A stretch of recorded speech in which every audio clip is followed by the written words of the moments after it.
नमस्कार। इस भारत में आपका स्वागत है। मैं हूं संतोष कुमार पांडे। दोस्तों, आज हम अपने पॉडकास्ट में एक ऐसी वीरांगना जो कि एक सनातन वीरांगना है, सनातन ध्वज वाहिका हैं, जिन्होंने अपने जीवन में सनातन सशक्तिकरण के लिए, सनातन धर्म के संरक्षण के लिए, संवर्धन के लिए बहुत बड़ा कार्य किया हुआ है। उन्होंने राम जन्मभूमि से लेकर मथुरा की कृष्ण भूमि तक सनातन की ऐसी लौ जगाई है, सुंदरकांड महाअभियान की ऐसी लौ जगाई है जो कि प्रत्येक व्यक्ति के हृदय में प्रज्वलित हो रही है। दोस्तों, उन्होंने लखनऊ में 5,000 से ज़्यादा महिलाओं के साथ में सुंदरकांड कराया। 5,000 महिलाएं कहने के लिए बहुत आसान शब्द है, लेकिन 5,000 महिलाओं को एकत्र करके सामूहिक रूप से सुंदरकांड पाठ कराना, लोगों को जागरूक करना, सुंदरकांड की शक्ति से उनको अवगत कराना, यह बहुत बड़ा कार्य है। इसके साथ साथ में मीडिया कर्मियों का सम्मान, साथ में सनातन सशक्तिकरण के लिए विभिन्न प्रकार के कार्य करने वाली सपना गोयल जी, जो कि ईश्वरी स्वप्नाशीष सेवा समिति की अध्यक्षा हैं, आज हमारे बीच में मौजूद हैं। हम आज उनसे बातचीत करेंगे, जानने की कोशिश करेंगे इस अभियान का मकसद क्या है, इस अभियान के जरिए वो समाज को क्या देना चाह रही हैं, और साथ साथ जब ऐसा कुछ अभियान छेड़ा गया है तो उसमें बहुत सारी चुनौतियां आ ही रही होंगी, उनको जानने की कोशिश करेंगे। तो हम स्वागत करते हैं सपना गोयल जी का। नमस्कार, जय श्री राम। जी, जय श्री राम। बहुत बहुत धन्यवाद। मैम, आपका जितना भी कार्य यहाँ पे हो रहा है, हम आपको मैम कहें, साध्वी कहें, या सपना गोयल जी कहें, या सनातन ध्वज वाहिका कहें, बहुत सारे विशेषण, बहुत सारी संज्ञाएं आपको दी जा सकती हैं आपके कार्य को करते हुए। तो ऐसी स्थिति में सबसे पहले हम लोग यही जानना चाहेंगे चैनल के माध्यम से कि ये जो प्रेरणा है सुंदरकांड महाअभियान की, और इतनी सारी महिलाओं के साथ में एक बड़ा हुजूम है, जहाँ पे आप चल रही हैं, जहाँ पे सुंदरकांड पाठ करने जा रही हैं, वहाँ पर सब कुछ सनातन में, भगवा में, सुंदरकांड में हो जाता है। तो जी ये प्रेरणा कहाँ से मिली? जी, बहुत सुंदर सवाल है आपका। देखिए, मानव जीवन अनमोल है और विधाता द्वारा दिया हुआ ये पुरस्कार है मानव को।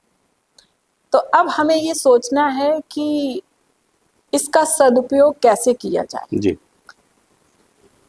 तो खाली अपने लिए जीना या अपने लिए ही सारे कार्य करना या सोचना, ये मानवता नहीं है। मेरा जीवन शुरू से ही आध्यात्मिकता को समर्पित रहा है। आध्यात्मिकता ही मेरी पहचान है और सनातन का पावन संदेश यही है कि मानवता को पहचान। जी तो ऐसे ही शुरू से मेरा कार्य था कि मैं मंदिरों का जीर्णोद्धार करूं और लोगों को मार्गदर्शित करूं, ताकि आज हमारे सनातन में क्या संपूर्ण जगत में हम देख रहे हैं कि जगह जगह कष्ट हैं, घर घर कष्ट और जी संकट हैं। किसी को रोग सता रहे हैं, जी कहीं बच्चों की समस्याएं हैं, कहीं पारिवारिक समस्याएं हैं और कहीं धन की समस्याएं हैं। तो उन सब समस्याओं को देखते हुए और एक शुरू से ही फिक्र थी कि किस तरह से हमारे समाज को दिशा निर्देश दिया जाए या इन्हें मार्गदर्शित किया जाए, क्योंकि सनातन तो सृष्टि का रचयिता है जी और सनातन ही सर्वश्रेष्ठ है और सनातन में ही संपूर्ण शक्तियां विराजमान है, और उसके बावजूद भी सनातनी लोग वो ऊर्जा नहीं ग्रहण कर पा रहे हैं जो उनकी पहचान है। तो ये हमेशा सवाल मेरे हृदय में रहता था और इसी के सवाल के तहत मैं जगह जगह मंदिरों का जीर्णोद्धार करना, जगह जगह भंडारे करना और तीर्थों पे जाना, ये सब जो है मेरा कार्य था। मैंने परमात्मा से निवेदन किया, क्योंकि मेरी 4 पहर की पूजा है और उस 4 पहर में कहीं ना कहीं आत्मा में ये सवाल विराजमान रहता था कि प्रभु कोई ऐसा मार्ग दर्शित हो जिससे कि हमारा सनातनी समाज संगठित हो और उसे सनातन की ऊर्जा की पहचान। जी। तो धीरे धीरे इसी उद्देश्य को लेकर हमने मंदिर का निर्माण किया और जैसे ही हमने मंदिर का अपने अभी 3.5 साल हुए हैं, देवा रोड पर है श्री परमानंद हरिहर मंदिर, मंदिर की स्थापना की और उसके बाद हमारे मुख से प्रभु जी सुंदर कांड का गुणगान जो है वो सबको निर्देश देने लगे। सुंदर कांड मैं पहले स्वयं करती थी और पहले कुछ चौपाइयों से मैंने इसको शुरुआत की थी, लेकिन कुछ घर की भी समस्याएं थी तो वो खाली मैं चौपाइयों को ऐसे ही मतलब प्रभु के सामने मैंने उसका सुमिरन किया, गुणगान किया। कुछ समय बाद वो समस्याएं अपने आप पानी की तरह बह गई और पता भी नहीं लगा कि ये, लेकिन मैं उस समय समझ नहीं पा रही थी कि ये क्या हो रहा है। और सुंदर कांड पर ही मेरी सारी पूजा के बाद सुंदर कांड करना एक आदत सी बनती जा रही थी। तो मंदिरों पर जब हमने सुंदर कांड के लिए जो लोग आते थे हमारे, उनसे हमने कहना शुरू किया कि सुंदर कांड भी मंगलवार और शनिवार को आप लोग करिए। हमने जो मंदिरों के जीर्णोद्धार किए और जिन मंदिरों का निर्माण किया उन पर हमने सुंदर कांड का नियम बना दिया कि यहाँ हर मंगल और हर शनिवार को सुंदर कांड होगा। हमें नहीं पता था कि ये सुंदर कांड एक दिन महाअभियान बन जाएगा। तो ऐसे ही करते करते फिर एक सवाल आया कि अब ऐसे कैसे हम लोगों को मार्गदर्शित करें, क्योंकि हमारा तो कोई सुनेगा नहीं, हम हैं ही क्या।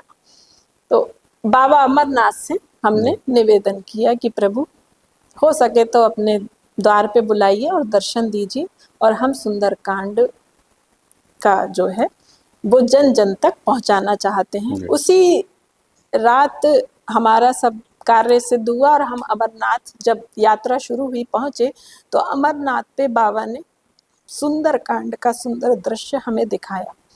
वहां पर हजारों की संख्या में मात्र शक्तियां सुंदर कांड रूपी मंदिरों पर सुंदर कांड कर रही हैं। ये ईश्वर ये वाणी थी और ये उनका इशारा था। और उसके बाद हमने सन 2022 से ही सुंदरकांड महाअभियान को अपनी बाड़ी से जन जन तक पहुंचाने लगे और सभी से कहने लगे।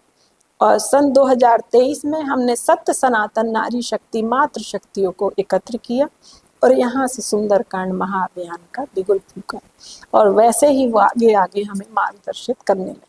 सुंदरकांड महाअभियान में सबसे जो हमारे जहन में सवाल आ रहा है, शायद बहुत सारे लोगों का ये सवाल है, चलते फिरते कहीं आ जाता है कि सुंदरकांड में ऐसा क्या है कि जैसा आपने बताया अभी कि समस्त रोगों का, समस्त मुश्किलों का ये कहीं ना कहीं निस्तारण है, निदान है, हल है जी। तो ये किस आधार पे आप कह रहे हैं? जी देखिए, सुंदरकांड एक बहुत ही सुंदर शक्तिशाली सोच है। जी। जब देखिए हमारे राजा राम प्रभु जी धरती पर आए और उन्होंने मानवता का, हमारे प्रभु श्री राम ने मानवता का श्रृंगार किया है और उन प्रभु की सच्ची सेवा में हमारे हनुमान जी लगे, सच्चे सेवक हमारे हनुमान जी कहलाए। तो आप समझिए कि जब सुंदर कांड हम पढ़ते हैं, उनके सच्चे सेवक जो भक्त भी कहलाए भगवान के, और उन्हें वरदान मिला कि जब तक जो भी भक्त तुम्हारे पास आएगा या जो भी हनुमान तुम्हारा भक्त होगा, मैं तुम्हारा ऋणी हूँ, तो मैं उस पे अपनी कृपा बरसाऊंगा। तो हमारा संपूर्ण रामचरितमानस हमें एक मानवता का संदेश देता है, एक प्रेरणा देता है। ये बहुत ही शक्तिशाली ग्रंथ है। मैं सभी से ये कहूंगी कि जब तक हम गुड़ खाएंगे नहीं, तब तक हमें उसका स्वाद पता नहीं लगेगा। तो इसी तरह सुंदरकांड की असीम शक्तियां हैं। हम इसको जिस मार्ग में जिस कामना के उद्देश्य से इसे करते हैं, वो तुरंत हमारी कामना पूरी होती है। बस हमें करना क्या है कि सच्चे हृदय से सुंदरकांड पढ़ना है, कभी किसी का बुरा नहीं चाहना है और ना ही हमें हृदय में छल कपट रखना है। चाहे हम पारिवारिक समस्याएं हों, तब हम सुंदरकांड अपनी कामना को पूरी करने हेतु पढ़ें तो निश्चय ही धीरे धीरे धीरे धीरे वो समस्याएं खत्म होती हैं। और चाहे हम भक्ति पाने के लिए, प्रभु की चाह बनने के लिए इस सुंदर कांड का पाठ करें तो हमें भक्ति का मार्ग मिलता है। और इसी तरह जब मैंने समाज कल्याण के लिए सुंदर कांड की भावना को अपने हृदय में विराजमान किया कि मैं इसके जरिए समाज का मार्गदर्शित करूं, तो आप देख ही रहे हैं कि आज 2 साल में 20,000 महिलाएं कई जिले, कई राज्य और देश विदेश सभी जगह ये महा अभियान का रूप ले चुका है। जैसा कि आपने बताया कि सुंदरकांड जो है, इसके करने से सच्चे हृदय से अगर हम करते हैं तो ये संकट मोचक का कार्य करता है। भगवान हनुमान जी की साक्षात कृपा होती है। तो ऐसी स्थिति में आप क्या सोचती हैं कि ये जो सुंदरकांड जब पढ़ते हैं तो हम 7 स्वर पढ़ते ही हैं, और 7 स्वर पढ़ने का, शब्दों का कितना महत्व है, इसके बारे में कुछ बताइए। देखिए, सुंदर कांड तुलसीदास जी ने अवधी में इसको ट्रांसलेट किया। तो सुंदर कांड में उन्होंने अपने भाव अवधि में प्रकट किए हैं। तो हमें सुंदर कांड खाली ये नहीं है कि हमने सुंदर कांड पढ़ लिया और हमारी कामना पूरी होगी। हमें उसके भाव में जाना है, उसके अर्थ को समझते हुए हमें उसमें भाव में निहित होना है कि ये सुंदर कांड हनुमान जी ने जो संदेश दिया है उसमें कि वो सच्चे सेवक बनके और कितने गुणवान थे, कितना बलशाली थे, जो उनके अंदर गुण थे उन गुणों के अंश हमें ग्रहण करने हैं और सुंदर कांड की शक्तियों को जानना है।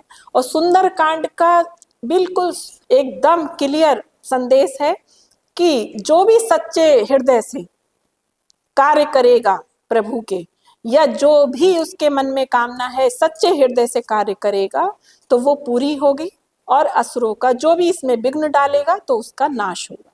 तो सुंदर कांड में भी जो भी राम जी के उन्होंने कार्य किए, सीता जी की खोज की, जिस तरह से उन्होंने हर कार्य भगवान का संपन्न वहां से कर दिया और उनके संकटों को टाल दिया सुंदर कांड में, तो वहां पे जो भी असुर उनके रास्ते में आए, जो विघ्न डाला, जिन मायावी असुरों ने, उनका नाश हुआ।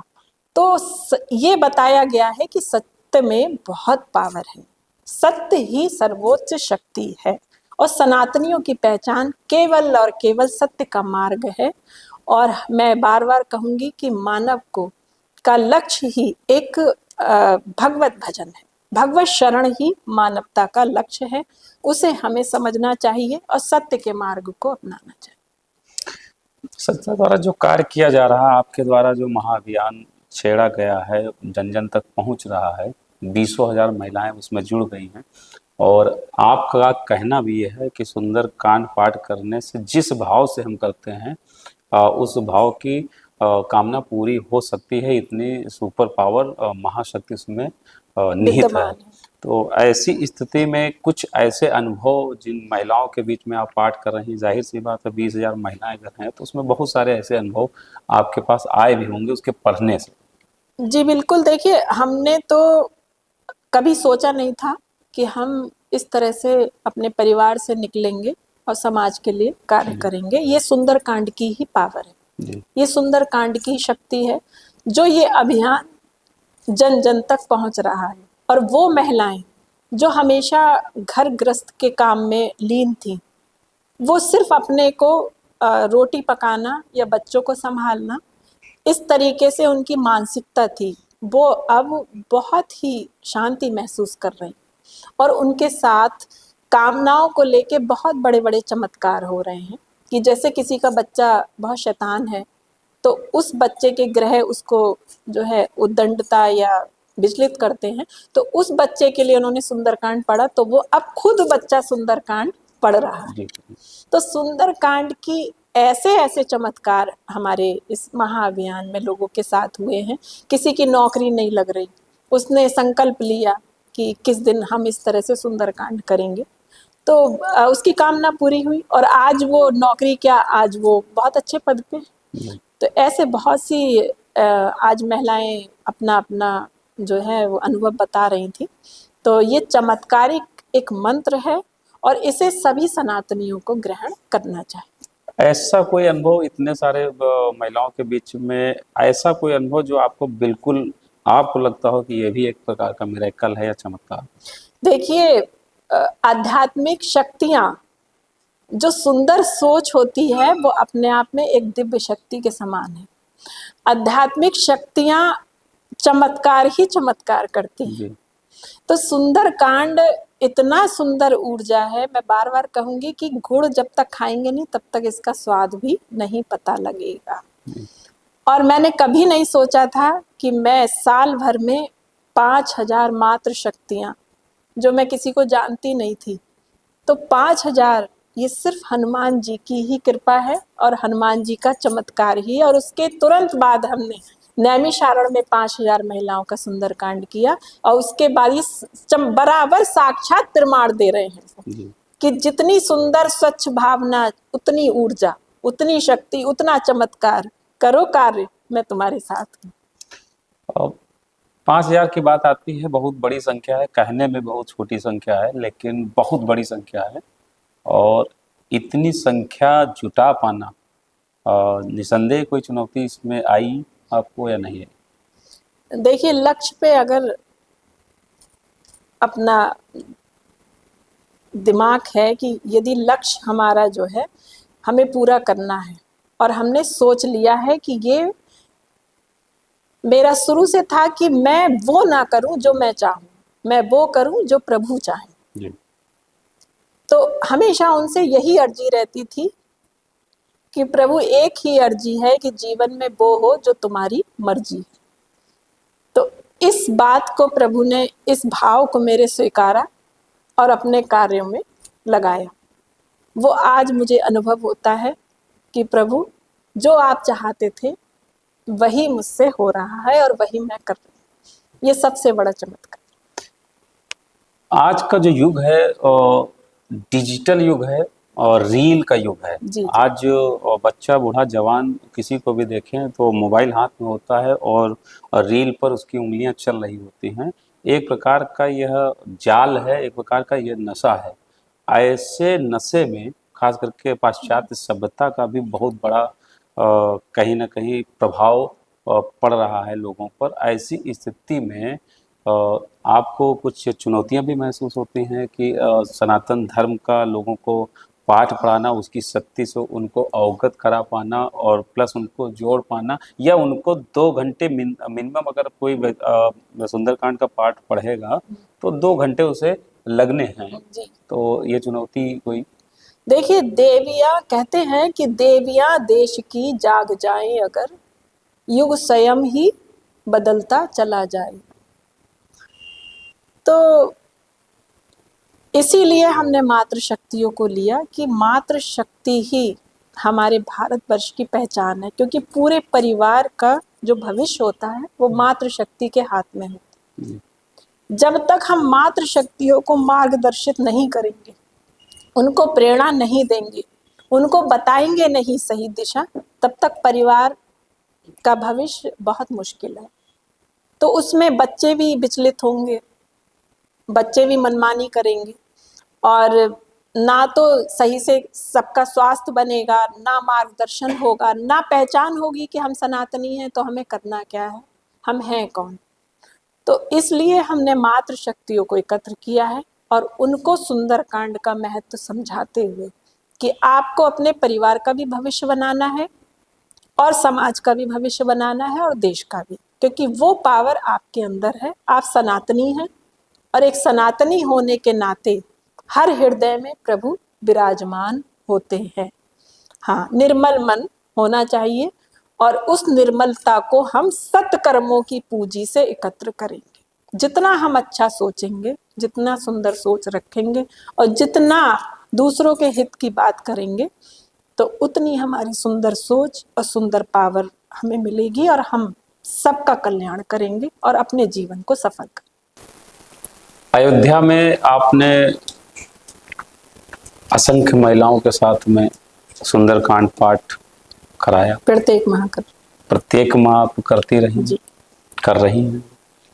अब आप कृष्ण जन्मभूमि की तरफ बढ़ चली हैं, जैसा कि हमें जानकारी प्राप्त हुई है। जी जी ज़्यादातर आप जो भी हमारे बड़े तीर्थ स्थल हैं वहाँ पर आपका अभियान है कि आप वहाँ करेंगी, और बनारस भी आप कराई हैं। तो ऐसी स्थिति में एक सवाल दूसरे तरीके का आ रहा है कि जैसे कि हमारे उत्तर प्रदेश के मुख्यमंत्री जी हैं, आज वो भी एक सनातन धर्म के योद्धा हैं, और उन्होंने आज राजनीतिक स्तर पर मोर्चा संभाल रखा है। तो क्या कोई ऐसा इरादा, जो कि संख्या आपकी भी बढ़ती चली जा रही है, हर जगह पर जहाँ भी आप देखें तो आधी आबादी पूरे भारत में महिलाओं की है, और उत्तर प्रदेश और आसपास जो जगह हैं वहाँ पर आपका जो जिसको कहते हैं कि प्रसिद्धि है वो बढ़ रही है। और तो ऐसी स्थिति में कोई आपको अगर मौका बने राजनीति में उतरने का, तो नहीं, बिल्कुल नहीं। देखिए, आध्यात्मिकता का मार्ग अलग है और राजनीति के द्वारा देश की सेवा अलग है। जी। तो मेरा जीवन शुरू से ही आध्यात्मिकता से ही अटैच रहा है और आध्यात्मिकता मेरे लिए सर्वोपरि है, क्योंकि भारतवर्ष एक आध्यात्मिक देश है और देवों द्वारा निर्मित है। जी। पूरा विश्व जानता है भारत का इतिहास, सभी को मालूम है कि भारत में ही दैवीय शक्तियां विराजमान हैं और सनातन सृष्टि का रचयिता है। तो जब तक हम आध्यात्मिक दृष्टि से, आध्यात्मिक मार्ग सही रूप से हम अपने मातृशक्तियों को नहीं दिखाएंगे, तब तक हम चाहे कितनी भी व्यवस्था कर दें, हम दीन दुखियों की सेवा करें या हम समाज के लिए कोई भी कार्य करें, रोगियों के लिए व्यवस्था करें, तो वो हम एक छोटे समय के लिए उसकी व्यवस्था कर सकते हैं, हमेशा हमेशा के लिए व्यवस्था नहीं कर सकते। तो इसमें हमें ज़रूरत है सोच बदलने की। तो इसलिए आध्यात्मिक रूप से हर आत्मा को मजबूत होना है, हर तरीके से बहुत अच्छे से समझना है कि हम सनातनी हैं। प्रभु राम ने मानवता का श्रृंगार किया, उन्होंने राजा राम होते हुए भी हर चुनौती को गले से लगाया, त्याग किया, कष्टों को सहन किया, 14 वर्ष वन में रहे राजा होते हुए। तो हम इस सांसारिक सुखों के पीछे अपने जीवन को क्यों नष्ट कर रहे हैं? हम सनातनी हैं, हमारा भी कर्तव्य है कि हम अपने दायित्व को समझें, हम अपने मानव जीवन जो अनमोल निधि है प्रभु द्वारा दी है, इसके महत्व को समझें। तो राजनीति का तो कोई मतलब ही नहीं है। अगर 80 करोड़ लोग सनातनी अपने देश में, भारतवर्ष में हैं और हमने 1 करोड़ तक भी अपना संदेश पहुंचा दिया, तो हमारा जीवन सफल है, क्योंकि हम प्रभु की चाह बनना चाहते हैं, प्रभु की सेवा करना चाहते हैं, और उससे बढ़ के हमारे लिए कोई पद प्रतिष्ठा या राजनीति नहीं। एक और सवाल मुझे आ रहा है कि आप सनातन धर्म को लेकर बहुत ही सशक्त हैं, सजग हैं, क्रियाशील हैं, गतिशील हैं, लेकिन ये ज़रूरत पड़ ही क्यों रही है? क्योंकि हम लोग तो बहुत ही जिसको कहते हैं पूर्व सनातनी हैं, कोई नए तो आए नहीं हैं, और फिर भी आपको प्रयास करने पड़ रहे हैं, तमाम और लोगों को सनातन धर्म के प्रति जागरूक करने के प्रयास करने पड़ रहे हैं। ऐसा क्यों हुआ? क्योंकि देखिए, जब हमारा देश आज़ाद हुआ तो बहुत चीज़ें मिटा दी गई, बहुत सी जो हमारी परंपराएं थी उसको जो है धूमिल किया गया, और हमारी जो शिक्षा पद्धति है उसमें भी बहुत बदलाव किया गया कि हमारी पीढ़ियां जो हैं वो पाश्चात्य संस्कृति की तरफ भागी। तो थोड़ा सा जो हमारी पीढ़ी या जो हमारा समाज है वो विचलित हो चुका है और प्रभावित है। तो उसको हमें समझाना है कि हम सनातनी हैं, हमारी अपनी पहचान है। तो इस तरीके से हमें अपने पूरे समाज में संदेश देना है कि परम सत्ता को पहचानो, सत्य के मार्ग को पहचानो, तभी हम अपनी पीढ़ियों का भविष्य सुरक्षित कर सकते हैं और उनका भविष्य बना सकते हैं और भारत वर्ष को भी सुरक्षित कर सकते हैं। इतना सारा कार्य आप उस, सनातन धर्म के संरक्षण संवर्धन सशक्तिकरण के लिए कर रही हैं, महिलाओं को जोड़ रही हैं। मेरी नज़रों में तो आप उनको सुंदरकांड से अवगत कराने के साथ साथ में एक जो समरसता का भाव है, वो भी एक बहुत बड़ी आपकी उपलब्धि है। इसके लिए मैं आपको साधुवाद भी देना चाहूँगा, क्योंकि उत्तर प्रदेश के तमाम जनपदों से महिलाओं को जोड़कर लाना, ना कोई वहाँ पर ऊंचा है, ना कोई नीचा है, ना कोई जात है, ना पात है, सब लोग एक सुंदर कांड के झंडे के नीचे माने कि सपना गोयल जी के साथ खड़े हैं। जी जी ये भी अपने आप में बहुत बड़ी बात है, ये समरसता का बहुत बड़ा भाव। जी। और हमारा उद्देश्य यही है कि सभी लोग इस बात को समझें कि जात पात पूछे नहीं कोई, हरि को भजे सो तो हरि हरि का का। हो। बहुत अच्छी, बहुत सुंदर बात। तो अभी आप जो भी ये कार्य कर रही हैं, इसका ये जो बहुत सारे खर्चे आते हैं, जो कि आप बसें लेकर जाती हैं, महिलाओं का खाने पीने के भोजन की व्यवस्था, बहुत सारी व्यवस्थाएं होती है और लगातार आप चल रही हैं, प्रतिदिन चल रही हैं कहीं ना कहीं। तो इतना सारा जो इसमें खर्च आता होगा, वो कैसे होता ये देखिए, थोड़ा जो भी प्रभु ने सक्षमता दी है, है? जी तो कभी ये नहीं समझना चाहिए कि ये तन मेरा, ये मन मेरा, ये धन मेरा। हम सिर्फ चौकीदार बन के आए हैं और प्रभु ने कुछ कार्यों के लिए हमें भेजा है, वो हमें पूरे करके अपने परम धाम जी प्रभु के पास ही जाना है, क्योंकि हम सब यहाँ किराएदार हैं। जी तो सांसारिक आचरण में तो ये सवाल आता है कि किस तरह से खर्चा हो। मेरे हृदय में तो बस एक ही बात आती है कि लगन तुमसे लगाए बैठे, जो होगा वो देखा जाएगा। जी क्योंकि समाज की फिक्र है, आने वाली पीढ़ियों की फिक्र है, और एक जो हमारे भारतवर्ष की पहचान थी, जो हमें देवों ने दिया था भारतवर्ष, उस भारतवर्ष को हम देखना चाहते हैं। तो इसलिए त्याग तो करना ही पड़ेगा। और ऋषि मुनियों ने भी हमें यही संदेश दिया है कि जब तक हम त्याग नहीं करेंगे, तब तक हम जन कल्याण नहीं कर सकते। अभी आपने हमारे चैनल के माध्यम से अपने अभियान के बारे में अब और सुंदरकांड करने से क्या क्या हो सकता है, उसकी शक्ति के बारे में, और उस शक्ति के माध्यम से, सुंदरकांड करने के माध्यम से तमाम महिलाओं में बदलाव आए हैं, उसके बारे में आपने चर्चा की। आपका अभियान लगातार बढ़ रहा है और कृष्ण जन्मभूमि में आप जल्द ही शायद करने वाली जी हैं। जी, ये 18 अभियान अप्रैल चल को। रहा हाँ। है। ऐसी स्थिति में जो महिलाएं आपसे जुड़ी हुई हैं, वो तो जुड़ी हुई हैं, हमारे चैनल के माध्यम से अगर आप कोई संदेश महिलाओं को या सभी सनातनियों को, जो भी सनातन धर्म के मानने वाले हैं, उनको अगर आप कुछ देना चाहें। जी बिल्कुल, मेरी सभी से विनती है और सभी से निवेदन है कि जननी जन्म भूमिश स्वर्गादपि गरीयसे, जन्म देने वाली माँ, और जिस भूमि पर हमने जन्म लिया है वो स्वर्ग से भी बढ़कर है। ऐसा हमारे प्रभु राम जी ने हमें संदेश दिया है।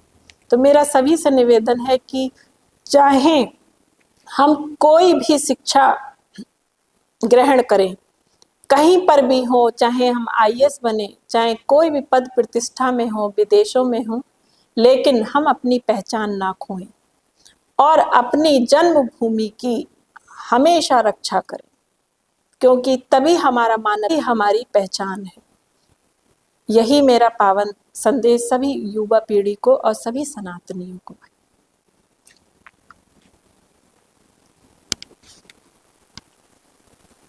तो जैसा कि दोस्तों आप सभी ने देखा कि आज हमारे बीच में बहुत ही सनातन धर्म के लिए सक्रिय, सशक्त, कर्मठ, क्रियाशील, गतिशील, क्या क्या कहें उन्हें, ऐसी सनातन ध्वजवाहिका, सनातन योद्धा हमारे बीच में सपना गोयल जी रही।